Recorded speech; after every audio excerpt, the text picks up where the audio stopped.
Historians have to have evidence. Well, what kind of evidence do they look for? The best kind of evidence when dealing with ancient periods is to find evidence that goes back to the time itself. If you had some contemporary eyewitnesses telling you how Simon Peter died, that would be brilliant. Unfortunately, you don't have that. You would love, though, to have contemporary accounts written like the next day from the events. That would be great. Historians would love that kind of thing.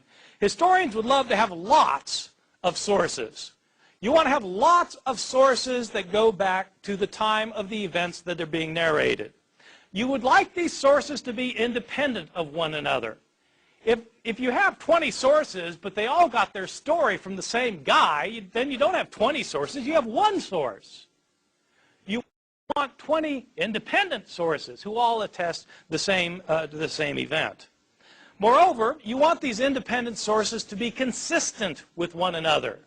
You don't want them to be contradicting each other all over the map. You want them to be agreeing with one another. So you want them to corroborate one another without collaborating with one another.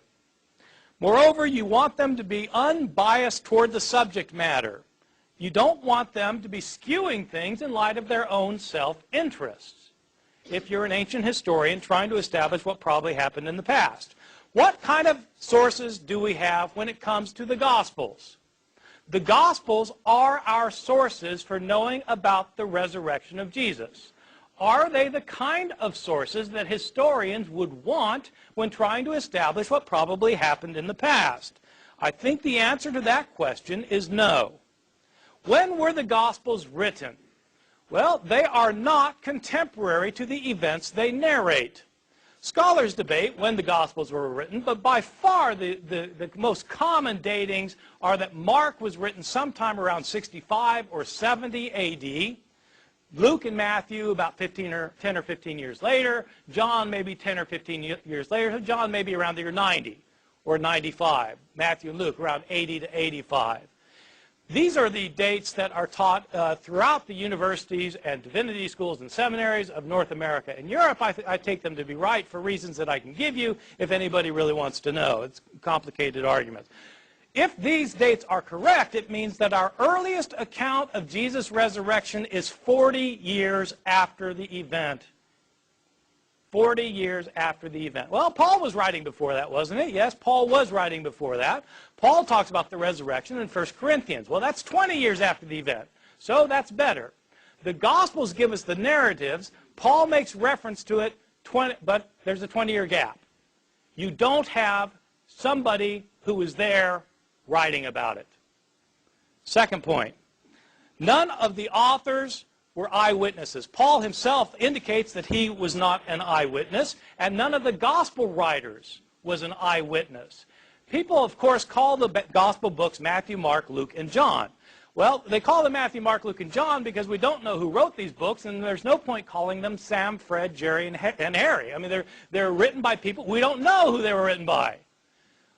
They are anonymous. You might not think so because they have the title, The Gospel According to Matthew. Whoever put that title on it was an editor later. The original books are all anonymous, written in the third person. Moreover, the followers of Jesus were Aramaic-speaking peasants from Galilee, lower-class men who were not educated.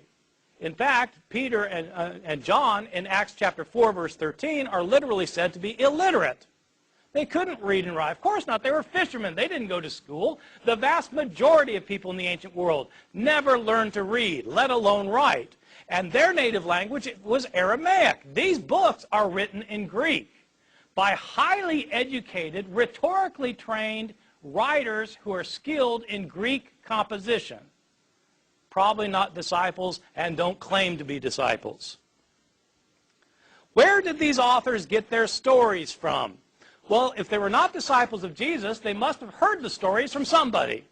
Who heard the stories from somebody, who heard the stories from somebody, who heard them from somebody. Stories about Jesus, including his resurrection, had been in circulation year after year after year from the time that his disciples knew that he got killed and believed he got raised from the dead. They told stories to convert people. They improved the stories sometimes. They changed the stories sometimes. The stories got modified in the process of transmission over the course of decades before anybody wrote the stories down.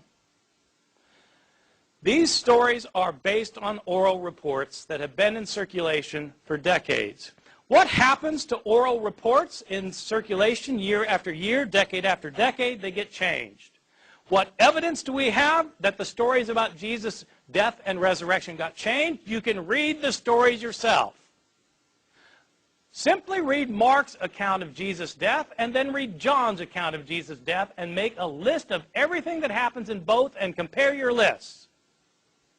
You will find that there are stunning differences. In fact, there are discrepancies.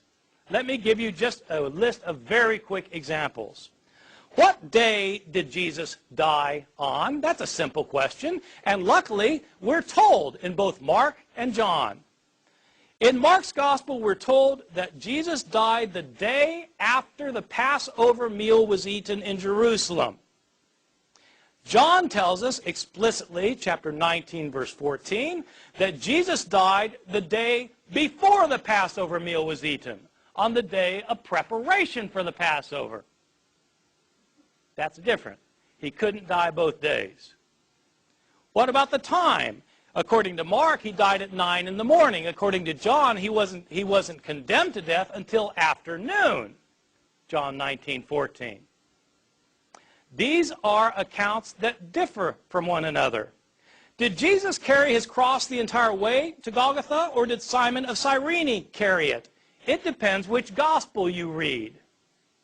Did both robbers mock Jesus, or did only one of them mock him and the other come to his defense? It depends which gospel you read.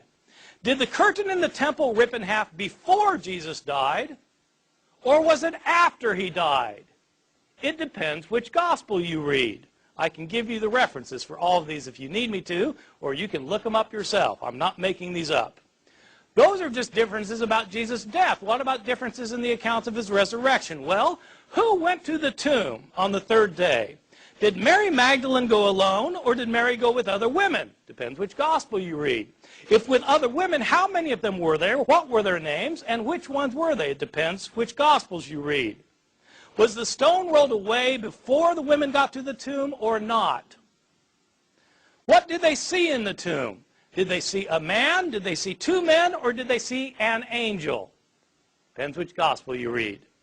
What were they told to tell the disciples? Were the disciples supposed to stay in Jerusalem to see Jesus, or were they supposed to go to Galilee? Depends which gospel you read. Did the women tell anybody, or were they silent about it? Depends which gospel you read. Did the disciples ever leave Jerusalem? Or did they never leave, or did they leave and go to Galilee? Depends which gospel you read. My conclusion, these are not reliable historical accounts. There are too many discrepancies. The accounts are based on oral traditions that have been in circulation for decades. Year after year, Christians tried to convert others by telling them stories to convince them that Jesus was raised from the dead, and they changed their stories while trying to convince people. These authors were not eyewitnesses. They're Greek-speaking Christians living many years after the fact. They're telling stories that Christians have been telling all these years.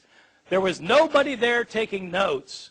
Some of the stories were invented. Many were changed. For this reason, these accounts are not as useful as historians would like as historical sources.